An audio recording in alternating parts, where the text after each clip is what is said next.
from Fargo and serving you on TV, online, and on the go. This is Valley News Live at 6. That's awful. That's usually used as a tool to try and help people. And if someone's willing to take advantage of that, that's a pretty shady thing to do. A reminder to be careful where you donate money after thousands of dollars raised through GoFundMe might be going to the wrong person. Good evening, everyone, and thank you for joining us tonight. A grieving dad from Bemidji says there should be a better way of checking the credibility of those using websites to raise money. His teenage daughter died in a crash almost a year ago, and a GoFundMe page was set up to pay for funeral expenses. Tens of thousands of dollars later, he's figured out the money isn't going to the funeral home. That dad says he's working with GoFundMe and local officials to get the account figured out, but says he's not the only one who's had this happen. Valley News Team's crime and safety reporter Nicole Johnson explains the dark side of crowdsourcing and how to protect yourself.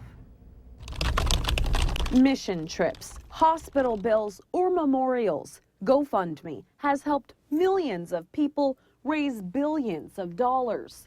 People in need. For my stepmother, who has been hit by a car, and she has been in a coma for 3 years. While the site and others like it are legitimate, there is a dark side behind the kindness. The Better Business Bureau says not all the people posting stories are trustworthy, and since it's all done online, it can be hard to tell if the person is faking it, lying, or has plans of doing something else with the money. It doesn't surprise me that it's possible.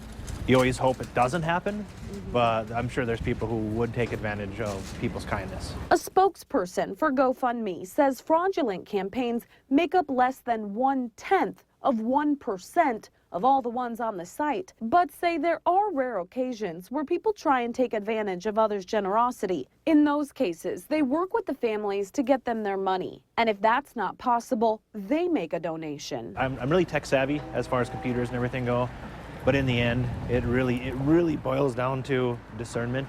You kind of have to read. You kind of have to read it and check it out. And even then, you can't be totally sure unless you know what you're giving to. If you come across a story that touches your heart and you want to help, the BBB's advice: take your time, ask questions, and if anything seems wrong, report it. By spotting fraud, you could be helping that family in another way. Nicole Johnson, Valley News Live. The BBB says if you're trying to raise money online, another thing to watch out for is hidden fees. Most sites take 5% of the money raised, and sometimes there are other fees too. Emergency responders are reminding you to have life jackets while waterfowl hunting. A boat capsized over the weekend. It happened at Christopherson Lake, north of Elizabeth, Minnesota. 2 adults and 2 minors were without life jackets in the water. One of the minors was able to get to shore by hanging onto the boat's gas tank. A woman nearby swam life jackets to the other 3 people, and all 4 will eventually rescue. The people were reportedly in the water for almost an hour and a half. One person was charged with boating while under the influence.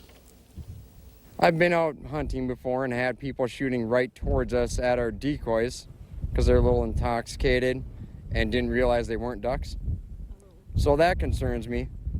North Dakota Game and Fish says capsizing and falling overboard from small boats are the most common types of deadly boating accidents for hunters.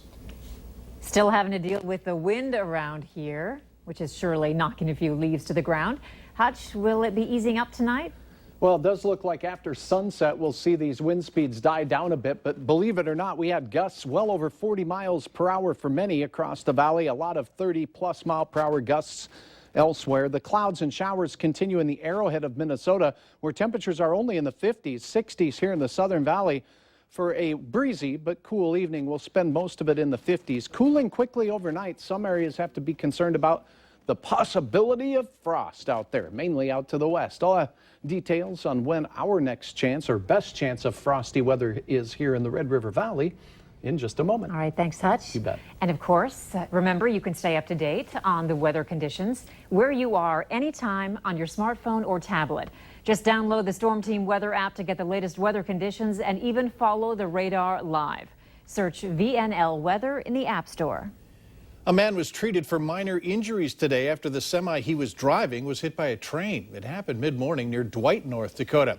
Investigators say 30-year-old Mohammed Hussein was heading east on County Road 10.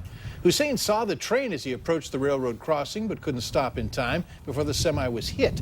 The train's conductor tried but couldn't stop before the collision. The semi started on fire and Hussein was able to get out. There's damage to the train and at least one of the cars derailed. Tonight, Fargo City Commissioners are having a discussion about refugee resettlement and the money it's costing the city and you, the taxpayer. Commissioner Dave Pepcorn requested they discuss it. He says the city has very little say in refugee resettlement and wants details as to how it's affecting our communities. The meeting is just getting underway and Valley News Team's Bradford Eric is there. He'll have the details tonight on Valley News Live at 9 and 10 at 10. It's a no-brainer, right? Cigarettes are bad for your health. That's why a group of MSUM students is campaigning to get rid of the waste created by cigarette smokers. It's called Trash the Ash. Valley News Team's Cornelius Hawker shows us that what the students are doing is something you could do at your school or workplace. We're not really saying don't smoke. We're kind of saying if you smoke, just make sure you dispose of it, because this is kind of the place where students live, eat, work. Travis Werenberg, a student and wellness educator at MSUM, is taking part in Trash the Ash. So then I just kind of put a flag where I find a cigarette and I trash it. These flags show where cigarette butts were found, catching the eye of many students. When I came on campus, I thought they were probably electricity markers. I didn't know that they were cigarettes butts. And reaffirming ideas about cigarettes for others. The removal of cigarettes in general would be a good thing for society and human health, so it's for the better. We actually have personal ashtrays that we hand out to people who are smoking, just so that they can have somewhere to put the cigarette butts if they don't have a garbage right there, or whatever, to reduce that litter. Along with reducing litter comes making the environment better for everyone. I think it's something that can be implemented anywhere, at other schools or even at your workplace. Cornelius Hawker, Valley News Live. The students say smokers they've talked to are actually pretty receptive to what they're doing and are making sure they're getting their cigarette butts in the trash. There's new disappointing news regarding the health of our children. A worldwide study conducted in part by the University of North Dakota shows American children at the bottom of the heap when it comes to fitness. An international research team co-led by UND gathered statistics on 1.1 million children ages 9 to 17. American kids ranked 47th out of 50 countries from around the world. The UND professor who led the study says countries like America, who have a large gap between the wealthy and poor, did the worst. Poverty does not instill physical fitness. And that's because there's a lot of poor people who tend to have lower education and tend to have a constellation of other poor health indicators. They tend to be overweight and obese. They tend to have low physical activity levels. Tompkinson adds parents play a big part to all this by starting family-based physical activities. The long-awaited Donald Trump and Hillary Clinton face-off is a couple hours away. Supporters on both sides think this is the showdown that will show their candidate as the true leader. And while debates are supposed to be about policy, many are looking to see just how the candidates will treat each other. Tonight's debate will largely focus on national security, which both candidates see as their strength. Many believe the outcome of tonight's debate could make or break either candidate in the final weeks of the campaign. The debate starts tonight at 8 p.m. You can watch it right here, or you can watch a live stream on our website, valleynewslive.com. We'll have continued coverage tonight on Valley News Live at 9 on Fargo CW, and a full recap on Valley News Live 10 at 10. Mayors in the metro area come together in hopes of making a difference against opioid drug abuse. Their story coming up later on Valley News Live at 6.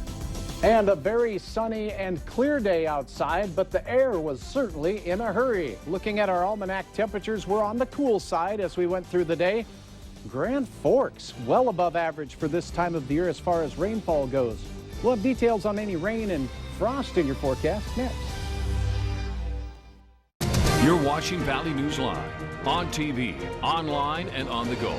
Always on, wherever you are, whenever you need to know. Valley News Live.